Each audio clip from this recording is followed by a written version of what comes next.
The 10th of August. This is the second mound of Navan Fort near Armagh City. This mound here is thought to be for burials. The Navan Fort Armagh was the Irish name, and there's a big story to that. There is Navan Fort itself. That's the main mound there, Navan Fort. To keep the area, the important areas, mowing, but there's a bit of a mound around that, a kind of a ditch there. Now it's on top of a hill, and there are placards around and signs to show you what's what, and there's a nice row of trees spaced around. So there's plenty of information. And it dates apparently from before 5,000 years ago to about 1,000 years ago. Brian Boru is said to have called here around before the Battle of Clontarf, King Brian Boru. They know from diggings that there was huts, circular huts around.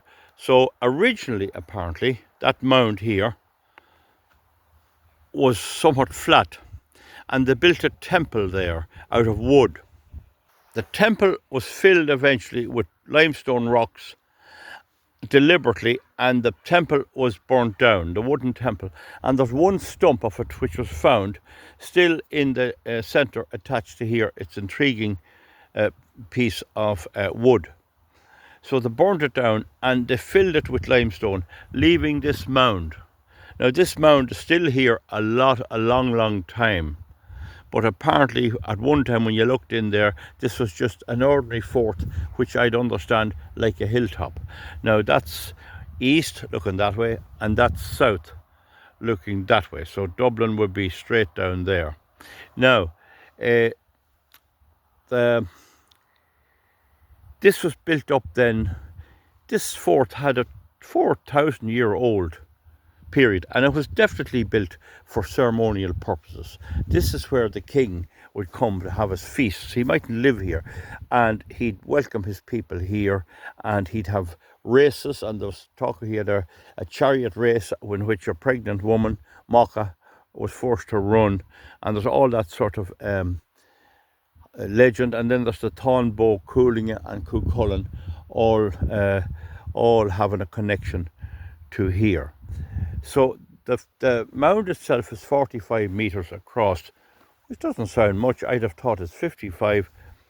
And as I say, it's on quite high ground. We'll go up there now.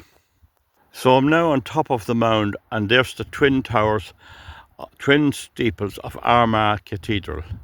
See it there? They're the twin steeples of Armagh.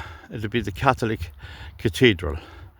And this is the ecclesiastical centre of Ireland. In fact, the Archbishop of Armagh is still located in Armagh City.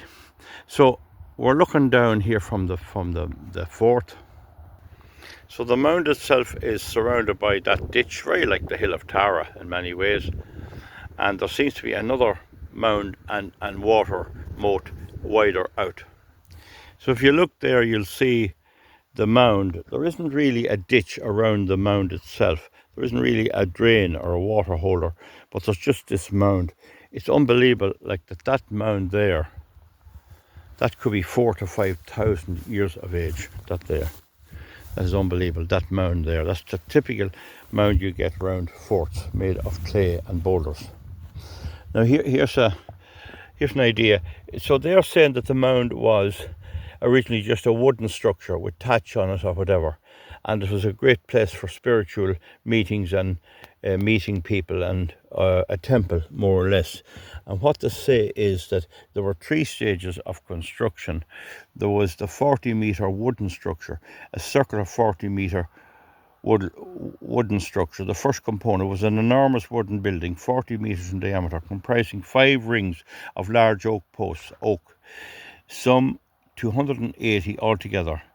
They were set into deep sockets dug into the surface of the layer when the last circular Iron Age structure was abandoned. So the Iron Age structure was where the mound is, but it was then abandoned. That's there. And then a cairn. Soon after its construction, the timber building was filled with thousands of limestone boulders. So where did they come from? I presume there's a quarry around here, to form a large flat-topped cairn. The rotted out oak posts of the timber buildings left vertical voids in the cairn, some reaching up to its surface. Digging down through the cairn, the archaeologists were therefore able to use the voids to accurately predict the plan of the wooden structure before they reached the surface. So they were able to dig down where the wooden posts were. It left a void and determine the size of it. Next, the outer wall of the timber building were deliberately burnt, and excavation teams found charred remains of what appears to have been bundles of twigs placed against a wall to set it alight. When the wall burned, some of the cairn spilled out over its remains, preserving evidence for both the plank wall and the kindling used to set it alight. The firing of the timber structure, which may not have burned completely, could have an important clue as to the significance of the unique structure. Immediately after the fire died down and the unburned parts of the timber structure were cleared away, and the cairn was covered with a mound and carefully layered pieces of turf, soil and other deposits. These appear to have been brought from a variety of environments, and some, such as the turfy organic layers, must have come from at least as far as the boggy ground around the base of the hill. The mound extended to a height of 2.5 metres. Now, I'm amazed at that, because the mound I'm looking at here I would have thought is bigger, but it might be 3 metres. Anyway, the mound extended to a height of 2.5 metres above the flat top of the cairn. Oh, I see. So they added 2.5 metres to the cairn. A cairn is an old structure for graves and that, and ceremonial, and spread several metres beyond the outer edge to complete the monument. You see today restructured accurately after excavation. However, no trace of any activity or structures on the summit has survived. Why was it built? One of the suggestions is that the mound was mesoconic, a halfway structure between man and sacred universe. The large post at its centre may have been the axis mound, a column placed at the centre of the world, linking its three vertical components, the underworld, surface and the sky. So it may have been some kind of religious thing. For inauguration of provincial kings and other ceremonial occasions such as major festivals, it would have been used as a central place in ceremonies designated to reaffirm legitimate authority. This brings us back to the name of the site, Aon Waka. The twins of Waka, as twins and goddesses, were both central to the ideology of ancient kingship. So it was a place to come and have a bit of a hoolie. And the fact that Brian Boru came here, I think he was killed in 1069, I think. So the fact that he came here, or 1169, I'm not sure, the Battle of Clontarf, shows that even he was aware of that. So it's an important archaeological site, and we'll let you off at that. But the drawing here shows that fort was originally a cairn, and that 2.5 metres higher was added to it later, a cairn being a stone affair. So this is the unobstructed top, and there's even a wee spot here, so somebody must have determined to be the centre lately. But you can see down there was a cairn underneath, and they built this on top to use the existing structure and have it for a ceremonial place. And there was wooden sticks or trees coming up here, posts, and some of those were found after they burnt them. So they filled it up and then they burnt it away. So that's the view to the northwest. That's the view to the northeast.